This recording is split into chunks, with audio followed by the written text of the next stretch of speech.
আসলে ওর সাথে আমার কখনো কাজ হয়নি। ও তো আমাদের পরেই আসছে। বাট পার্সোনালি ও আমার ছোট বোনের জায়গাতেই ছিল। এমন কোনো সময় নাই যে ও আমাকে বলে নাই, আমি যদি কোনো স্টোরি দিতাম খাবারের, "আপু আমি কিন্তু খাবো, খাইতে আসতেছি। আপু মাছ রাঁধছো, আপু মজা হয়েছে, আমি কিন্তু খাবো। আপু আমার মেয়েটা কিন্তু তোমার, তোমার মতো হয়েছে দেখতে, দেখো দেখো তোমার মতো।" উনি সে মেয়ে ও আমাকে একটা ভিডিও পাঠাইছে, "আপু দেখো।" তা আমি বললাম, তুমি শান্ত থাকো, আল্লাহর উপর ভরসা রাখো, সব ঠিক হয়ে যাবে। আমার কষ্টগুলোর দিনেও ও আমাকে এসএমএস করতো বা ফোন দিত, আপু ওর পার্লারে কোনো প্রবলেম হলে বা ওর পার্লারে যত স্টাফ আমি তো দিতাম, আমার থেকেই নিতাম আমার স্টুডেন্টদেরকে। তো ও আমাকে ফোন করতো, আপু তোমাকে যে কত ধন্যবাদ দিব, তোমার জন্য অনেক দোয়া আপু। মানে আসলে আমি কি বলবো, গত 3-4 মাসে অঞ্জনা আপা, তানিন সুপা, মানে আমার জন্য ব্যথাটা বেশি কেন, দুইটা মানুষ মিডিয়ার হলেও আমার খুব বেশি কাছের ছিল।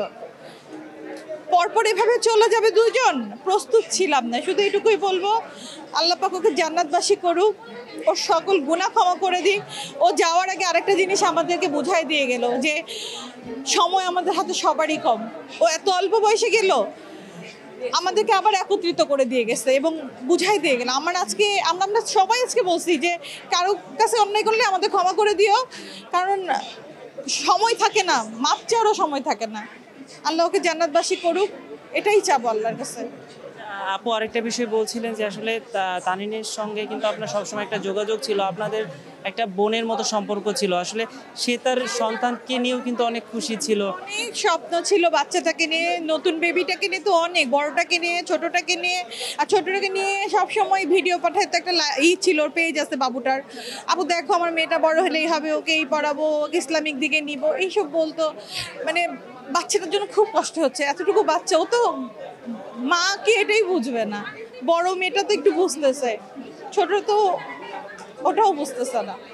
আচ্ছা আপু, কখনো কি কোনো ইচ্ছার কথা আপনাকে বলেছে যে আসলে সে কি স্বপ্ন দেখছে? সে তো এখন নেই, কিন্তু তার সেই স্বপ্নটা আসলে আপনাদের মধ্যে থেকেই কিন্তু বেঁচে থাকে। একটা কথা ছিল, আমি খুব অবাক হচ্ছিলাম। আমি বললাম, কি রে এত গহনা গাটি, ঘটনা কি, তোর কি হয়েছে? বলে কি, আপু শোনো, কবে চলে যাই জানি না, আমার সব শখ এখন পূরণ করে ফেলবো। আমি এখন যা মন চাই কিনবো, যা মন চাই খাবো, যেভাবে ইচ্ছা চলবো। আমার কেন জানি মনে হচ্ছে যে আমি সব করি, কোনো বাধা ধরার ভিতরে থাকবো না।